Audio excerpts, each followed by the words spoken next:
Hello बच्चों, welcome to exam तैयारी। आज हम देखेंगे स्केलर मल्टीप्लिकेशन और छोटी छोटी चीज़ें आज हम करेंगे। वेक्टर का अपन नेक्स्ट लेक्चर करने जा रहे हैं, ठीक है। तो आज का अपना लेक्चर जो है हम स्टार्ट करते हैं। लास्ट टाइम पे हमने जो है बिल्कुल बेसिक चीज़ों के बारे में पढ़ा था। आज अपना सेकंड लेक्चर है, तो देखते हैं इसे। अभी जो अपना फर्स्ट जो टॉपिक है वो है स्केलर मल्टीप्लिकेशन।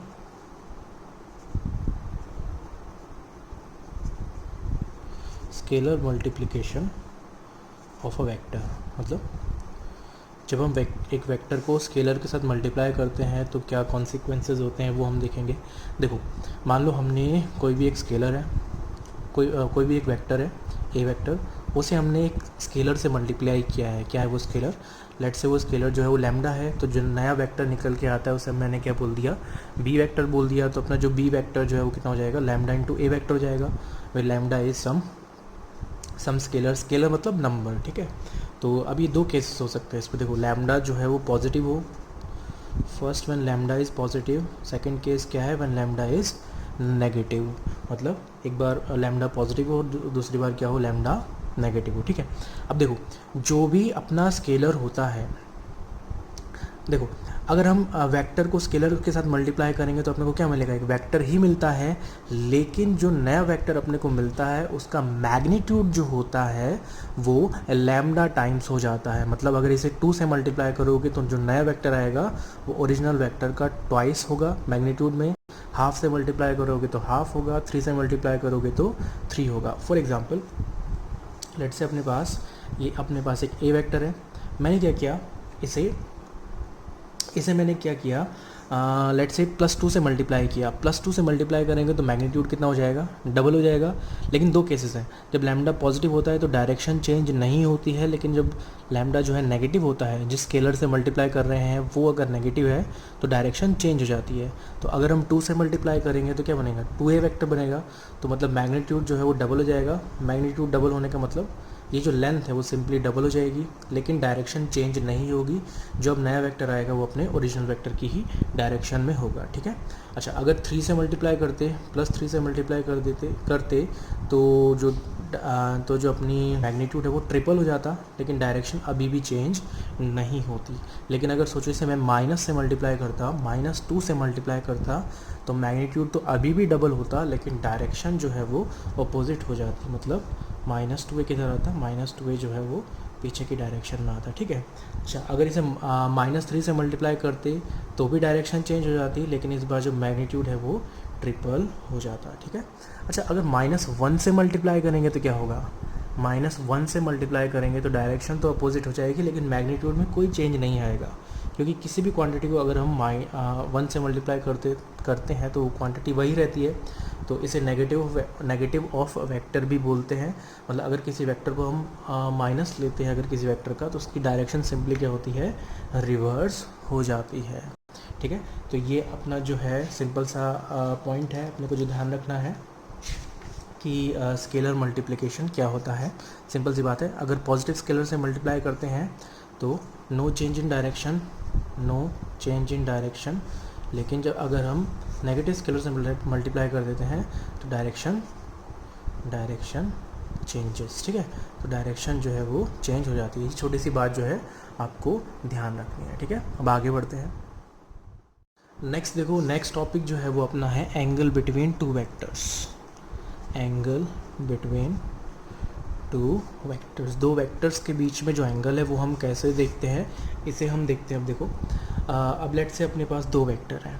अच्छा, दो वेक्टर के बीच में एंगल हम तभी मेज़र कर सकते हैं, चलो एक सिंपल तरीके से पूछता हूँ। देखो, ये ए वेक्टर है और ये क्या है, एक दूसरा वेक्टर है बी वेक्टर।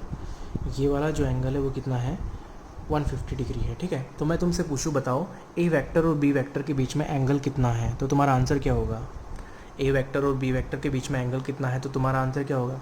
तुम कहोगे सर इन दोनों के बीच में जो एंगल है वो 150 डिग्री है, तो ये क्या होगा, ये रॉन्ग होगा। इन दोनों के बीच में एंगल 150 नहीं है, इन दोनों के बीच में एंगल कितना है, 30 डिग्री है। तो देखो, दो वेक्टर्स के बीच में एंगल ऐसे नहीं जज करते हैं कि कैसे भी हम निकाल लेंगे। दो वेक्टर्स के बीच में एंगल हम तभी जज कर सकते हैं जब या तो वो दोनों एक दूसरे के टेल पे हो या फिर वो दोनों एक दूसरे के हेड पे हो। अगर ऐसा है तो बढ़िया है, हम एंगल मेज़र कर सकते हैं। लेकिन अगर ऐसा नहीं है तो हम दोनों को या तो एक दूसरे की टेल पे लेके आएंगे या दोनों को एक दूसरे के हेड पे लेके आएंगे। ठीक है, तो यहाँ पे हमने क्या किया, देखो मैंने आपको बताया था हम जो भी वेक्टर पढ़ेंगे फ्री वेक्टर्स पढ़ेंगे। फ्री वेक्टर्स क्या होते हैं, जिन्हें मैं बिना डायरेक्शन और बिना मैग्नीट्यूड चेंज किए हुए स्पेस में कहीं पे भी मूव कर सकता हूँ। तो मैंने क्या किया, इस ए वेक्टर को मैंने उठा के जो है आगे मैं ले गया। इस ए वेक्टर को उठा के अगर मैं आगे लेके जाऊँगा तो क्या बनेगा, देखो ये बी वेक्टर है, इस ए वेक्टर को मैं उठा के नीचे ले आया without changing the direction and magnitude. ठीक है, देखो ये एंगल कितना था 150 डिग्री था, तो ये एंगल कितना हो जाएगा 30 डिग्री हो जाएगा। ठीक है, तो ये एंगल 150 था और ये कितना था 30 है। अब दोनों देखो क्या है, अब दोनों वेक्टर्स क्या है एक दूसरे के टेल पे है, तो अब हम एंगल मेज़र कर सकते हैं। अब इसमें भी दो एंगल हैं, एक तो 30 डिग्री है और एक ये दूसरा 330 डिग्री है। तो दोनों एंगल में से जो छोटा वाला एंगल होता है वही दोनों वेक्टर्स के बीच का एंगल होता है। तो अपना आंसर जो है वो क्या होगा 30 डिग्री होगा, अपना आंसर जो है वो 150 डिग्री नहीं होगा। तो ये ध्यान रखने वाली बात है कि दो वेक्टर्स के बीच में हम एंगल तभी मेज़र कर सकते हैं जब या तो दोनों वेक्टर्स एक दूसरे के टेल पे हो या एक दूसरे के हेड पे हो। अगर ऐसा है तो बहुत बढ़िया है, और अगर ऐसा नहीं है तो हम इसे ऐसा लेके आएंगे। फॉर एग्ज़ाम्पल लेट्स से अपने पास ए वेक्टर ऐसे है और बी वेक्टर ऐसे है, ये एंगल जो है वो 60 डिग्री है। इन दोनों के बीच में एंगल बताओ कितना है। अगर मैं आपसे पूछूं दोनों के बीच में एंगल बताओ कितना है, तो अभी तो हम डायरेक्टली नहीं बता सकते हैं, क्योंकि ए वेक्टर का हेड जो है वो बी वेक्टर की टेल पे है।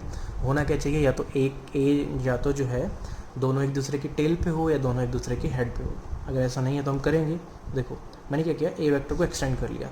ऐसा भी हो सकता है कि बी वेक्टर को पीछे ले जाऊँ, और हो सकता है मैं ए वेक्टर को आगे ले जाऊँ विदाउट चेंजिंग द डायरेक्शन और दी मैग्नीट्यूड। तो ए वेक्टर ऊपर चला गया, बी वेक्टर इस डायरेक्शन में है, ये एंगल जो है कितना है 60 डिग्री है, तो कितना होगा 120 डिग्री होगा।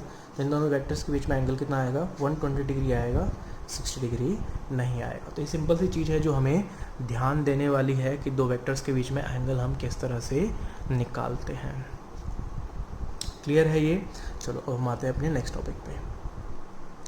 नेक्स्ट देखो क्या है, नेक्स्ट है अपना एडिशन ऑफ वेक्टर्स।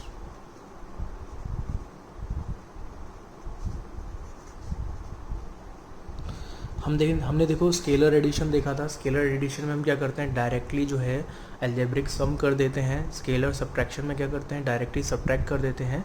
लेकिन वेक्टर एडिशन में जो है इस तरह से नहीं होता है। वेक्टर एडिशन हम किस तरह से करते हैं उसको हम देखेंगे। इसके लिए 3 लॉज है अपने पास, उन 3 लॉज को हम पढ़ेंगे।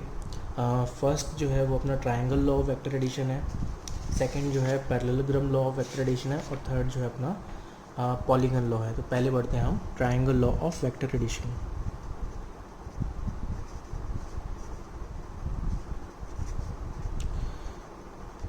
Triangle law of vector addition, देखो triangle law of vector addition क्या होता है। देखो लेट्स से अपने पास एक ट्राइंगल है, ठीक है, एक ट्राइंगल है, इसमें वेक्टर्स का अरेंजमेंट कुछ इस तरह से है। ए वेक्टर इस तरह से है, बी वेक्टर जो है वो कुछ इस तरह से है, और सी वेक्टर जो है वो कुछ इस तरह से है। ठीक है, A vector, B vector, C vector. अब triangle law of vector addition जो है वो क्या कहता है कि जो अपोजिट सेंस में जो वेक्टर होता है, ध्यान से सुनना, जो अपोजिट सेंस में जो वेक्टर होता है वो सेम सेंस में होने वाले वेक्टर्स का क्या होता है, वेक्टर सम होता है या उनका रिजल्टेंट होता है। अब देखो सेम सेंस में कौन है, ए और बी वेक्टर जो है वो एंटी क्लॉकवाइज घूमना चाहते हैं, और ये जो अपना सी वेक्टर है क्लॉकवाइज घूमना चाहता है।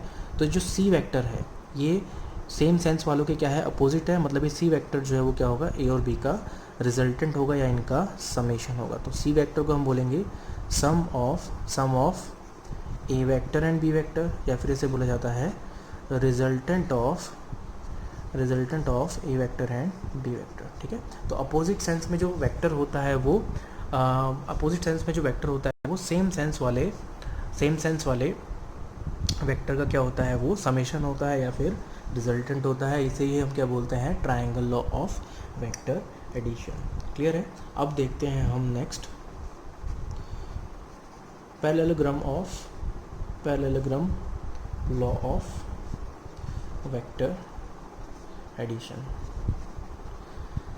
Parallelogram law of vector addition, parallelogram law of vector addition देखो क्या कहता है। पैरेललोग्राम जानते हो, पैरेललोग्राम क्या होता है, ऐसा फिगर जिसकी जो एडजेसेंट साइड्स जो हैं, नहीं अपोजिट साइड्स जो हैं वो क्या रहें, इक्वल रहें। अपोजिट साइड्स जो है वो इक्वल लेंथ की होती है, वो क्या होता है, पैरेललोग्राम होता है। ठीक है, मतलब ये दोनों साइड इक्वल हैं और ये दोनों साइड इक्वल हैं। अच्छा, अब parallelogram law of vector addition क्या कहता है, अगर एडजेसेंट साइड्स जो हैं, एडजेसेंट साइड्स मतलब पास पास के साइड्स जो हैं, ए वेक्टर और बी वेक्टर, ये दोनों साइड्स अगर दो वेक्टर्स को रिप्रेजेंट करती है तो इनके डायगोनल, इनका जो डायगोनल होता है, इनका जो डायगोनल वेक्टर जो होगा वो इनके रिजल्टेंट को रिप्रेजेंट करेगा। ए वेक्टर और बी वेक्टर अगर एडजेसेंट साइड्स को रिप्रेजेंट करती है तो जो इनका डायगोनल वेक्टर होगा वो क्या करेगा, इनके रिजल्टेंट को जो है वो रिप्रेजेंट करेगा। ठीक है, तो हम यहाँ पे क्या लिख सकते हैं, पैरेललोग्राम लॉ से C vector is equal to A vector plus B vector. ठीक है, अच्छा अब इसको देखो अब हम क्या करते हैं, ये अपने पास पैरेललोग्राम था, इस तरह से कुछ अरेंजमेंट था, मैं फिर से बना देता हूँ फिगर इस तरह से।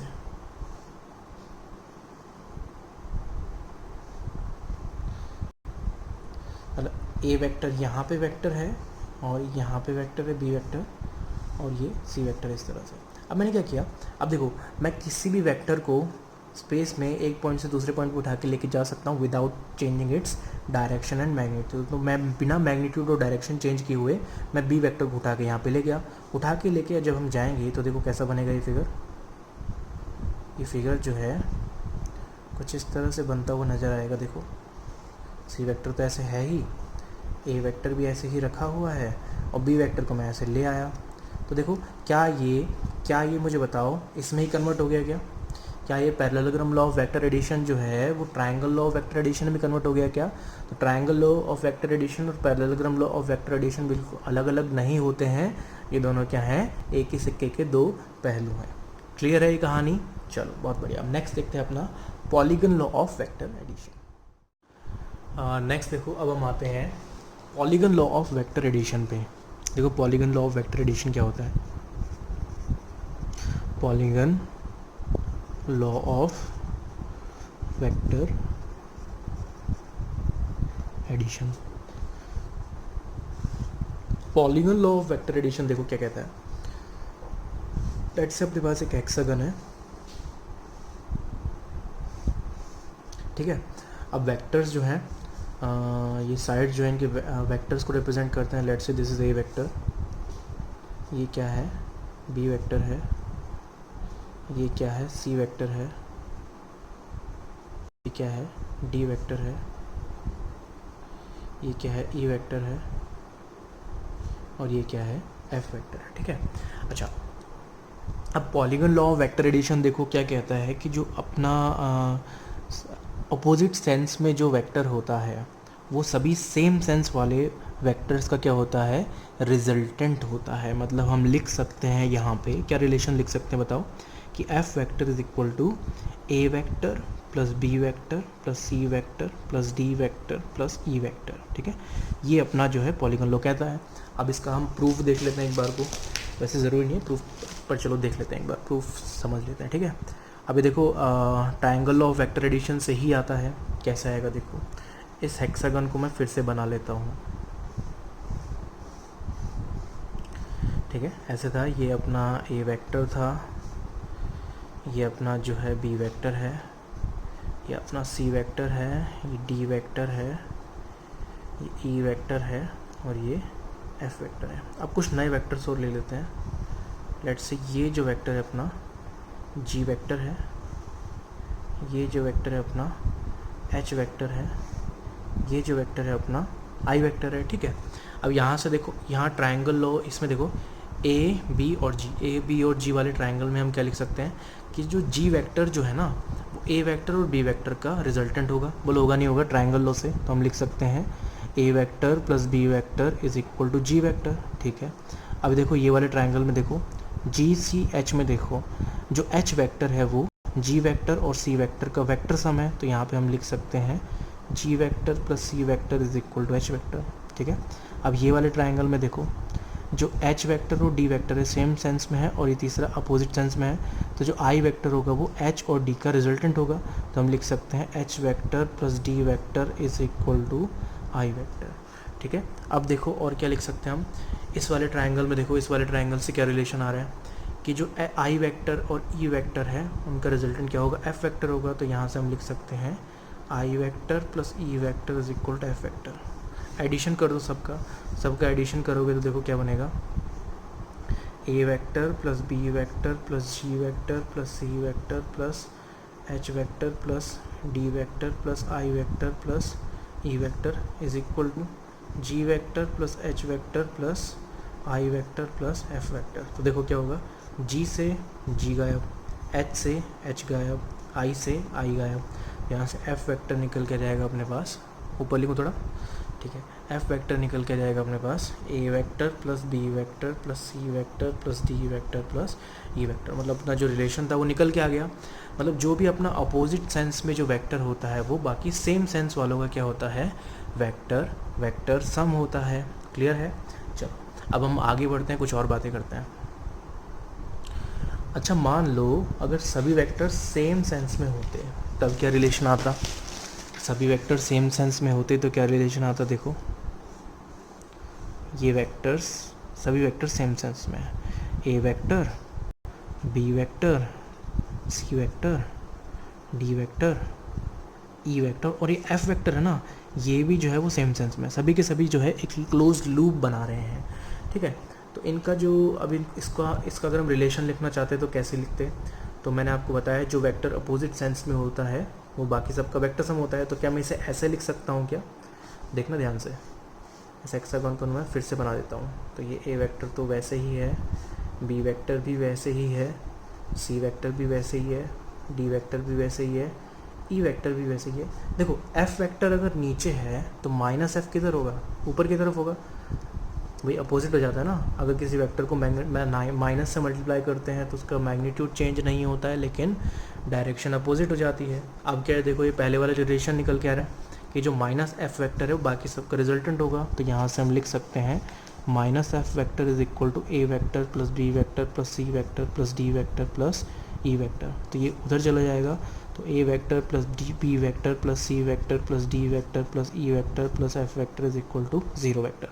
मतलब अगर वेक्टर्स जो है वो एक साइक्लिक ऑर्डर में होते हैं, मतलब एक क्लोज लूप अगर वो फॉर्म करते हैं और सबका जो सेंस होता है वो सेम होता है, तो उन सबका रिजल्टेंट क्या आता है, 0 आता है। मतलब यहाँ पे भी हम देख सकते हैं कैसे, अगर एक स्क्वायर पे अगर ये होते A vector B vector C vector सभी एक क्लोज्ड लूप फॉर्म कर रहे होते, तो यहाँ पे रिलेशन क्या लिखते हैं कि सबका रिजल्टेंट जो है वो क्या है, 0 है। A plus B plus C plus D is equal to 0 vector. तो ये रिलेशन हम यहाँ से लिख सकते हैं। क्लियर है कहानी। चलो अच्छा अब एक और चीज़ मुझे बताओ, कुछ रिलेशन ऐसे होता, अब देखो मैं उल्टा पुल्टा कर देता हूँ सब। ए वेक्टर ऐसे है, बी वेक्टर ऐसे है, डी वेक्टर को मैंने ऐसे कर दिया और ई वेक्टर को मैंने ऐसे कर दिया, और ये वाला जो कौन सा था सी वेक्टर है इसको भी मैंने, चलो इसको एफ वेक्टर को मैंने ऐसे कर दिया, ठीक है। और ये जो सी वेक्टर है इसको मैंने ऐसे ही रखा। तो इनके बीच में रिजल्टेंट क्या आता, पॉलीगन लॉ से हम कह सकते हैं। पॉलीगन लॉ पे देखो अब मैं क्या करूँगा, वही रिलेशन में लिखूँगा क्या, सेम सेंस वाले एक तरफ, मैं जानता हूँ अगर वो सेम सेंस में होता है तो रिजल्टेंट 0 आता है। तो मैं देखो सेम सेंस में कौन कौन है, ए बी सी और एफ, ये सभी सेम सेंस में है। तो A plus B plus C plus F, ठीक है, शुड बी इक्वल टू क्या होना चाहिए, अपोजिट वाले सेंस के इक्वल होना चाहिए। मतलब इस this will be equal to E vector plus D vector, और कोई है क्या इस सेंस में, नहीं और कोई नहीं है। तो ये रिजल्टेंट अपने पास, ये रिलेशन अपने पास निकल के आ जाएगा। दूसरी क्या है, अगर बेसिक से करना चाहो तो आप इसको माइनस वही आप इसको माइनस डी ई लिख सकते हो, इसको माइनस डी लिख सकते हो, तो फिर से वही रिलेशन अपने पास निकल के आ जाएगा। ये रिलेशन अपने पास निकल के आएगा, माइनस होगा उधर चला जाएगा, फिर से सेम रिलेशन अपने पास निकल के आ जाएगा। क्लियर है कहानी। ठीक है, लॉकडाउन चल रहा है अभी, पढ़ाई जो है आपकी डेली आपको करते रहना है। देखो इसमें तो ज़्यादा कुछ करने की ज़रूरत है नहीं, जैसे वेक्टर्स वगैरह चल रहा है तो एच सी वर्मा वगैरह करने की ज़रूरत नहीं है, लेकिन आगे जो चैप्टर्स हम करेंगे उसमें आपको एच सी वर्मा ज़रूर से करनी है, इसको होमवर्क भी आपको दिया करूँगा। ठीक है, तो आज के लिए हम इतना ही करते हैं। फिर आपसे बाकी जो है नेक्स्ट वन पे देखते हैं, ठीक है। Okay, bye bye.